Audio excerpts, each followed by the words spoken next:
Assalamualaikum warahmatullahi wabarakatuh. Baiklah, kami dari kelompok 11 akan mempresentasikan hasil diskusi kami mengenai pendelegasian jabatan. Untuk itu sebelumnya kami akan memperkenalkan diri. Saya sendiri atas nama Resma Febriani Sria Chandra dengan nomor BP 20 10 11 55 11 0138.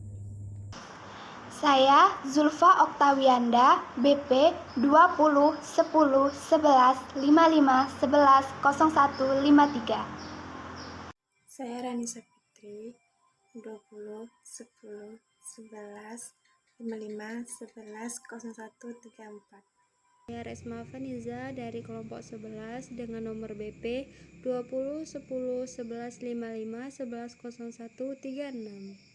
Pengertian delegasi dan pendelegasian. Delegasi adalah suatu pelimpahan wewenang dan tanggung jawab formal kepada orang lain untuk melaksanakan kegiatan tertentu. Delegasian adalah kegiatan seseorang untuk menugaskan stafnya atau bawahannya untuk melaksanakan bagian dari tugas manajer yang bersangkutan dan pada waktu bersamaan memberikan kekuasaan kepada staf atau bawahannya tersebut sehingga bawahan itu dapat melaksanakan tugas-tugas itu dengan sebaik-baiknya serta mempertanggungjawabkan hal-hal yang didelegasikan kepadanya. Pengertian jabatan.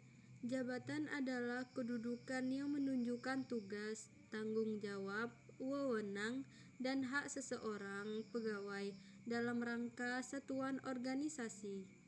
Jabatan itu sendiri merupakan sebuah kegiatan mengumpulkan informasi yang berhubungan dengan suatu jabatan dan juga pekerjaan dengan persyaratan tertentu.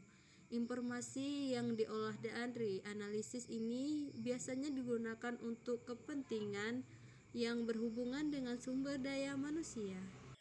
C. Pendelegasian jabatan menurut para ahli. 1. Menurut Arab C. Devin adalah tahap dari suatu proses penyerahan wewenang. 2. Melayu HPS Hasibuan adalah memberikan sebagian pekerjaan atau wewenang dari delegator kepada delegator untuk dikerjakan atas nama delegator. D. Asas pendelegasian jabatan. 1. Asas kepercayaan. 2. Asas delegasi atau asas yang diharapkan. 3. Asas penentuan fungsi atau asas kejelasan tugas. 4. Asas rantai berkala. 5. Asas tingkat wewenang. 6. Kesatuan komando. Aspek penting dalam pendelegasian jabatan. Yang A. Fokus pendelegasian adalah hasil kerja yang diharapkan tercapai dalam upaya menggapai sasaran atau tujuan akhir dari organisasi. Yang B.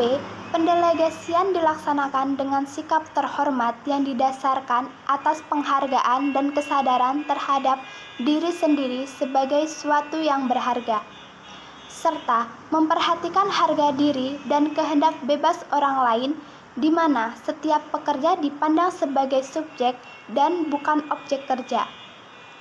Yang C. Pendelegasian yang menghasilkan melibatkan harapan-harapan yang meliputi bidang sebagai berikut. Yang pertama, menekankan pada tercapainya hasil-hasil yang didambakan atau diinginkan pada waktu depan yang telah ditentukan. Yang kedua, pelaksanaannya dilandasi pedoman atau petunjuk yang jelas, baik bagi tugas maupun pelaksanaan tugasnya. Yang ketiga, melibatkan sumber-sumber daya yang pasti. Yang F, 4 kegiatan yang terjadi saat delegasi. Yang A, pendelegasian menetapkan dan memberikan tujuan dan tugas kepada bawahan. Yang B, pendelegasian meliputi jabatan yang diperlukan untuk mencapai tujuan dan tugas.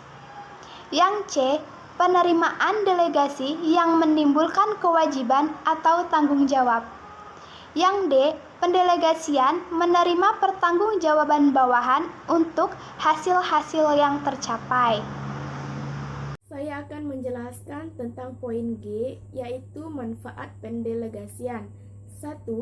Manajer memiliki banyak kesempatan untuk mencari dan menerima peningkatan tanggung jawab dari tingkatan manajer yang tinggi.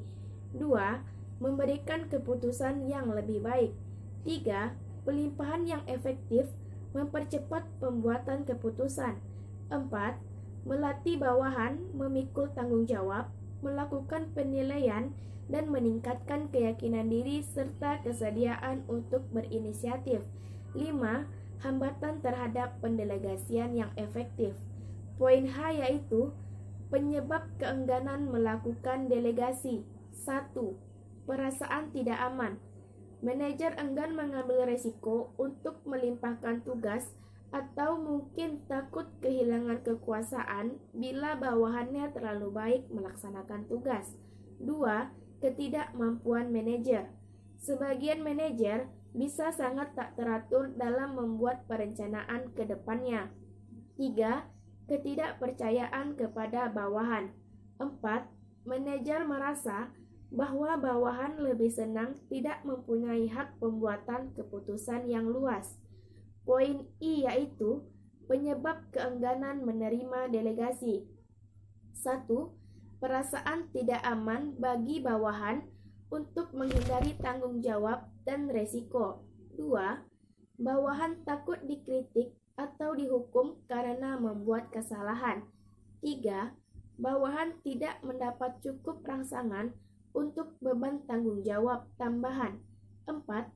Bawahan kurang percaya diri dan merasa tertekan bila dilimpahi wewenang pembuatan keputusan yang lebih besar.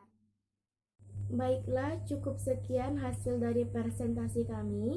Terima kasih atas segala perhatian dan mohon maaf atas segala kekurangan. Wabillahi taufik wal hidayah. Wassalamualaikum warahmatullahi wabarakatuh.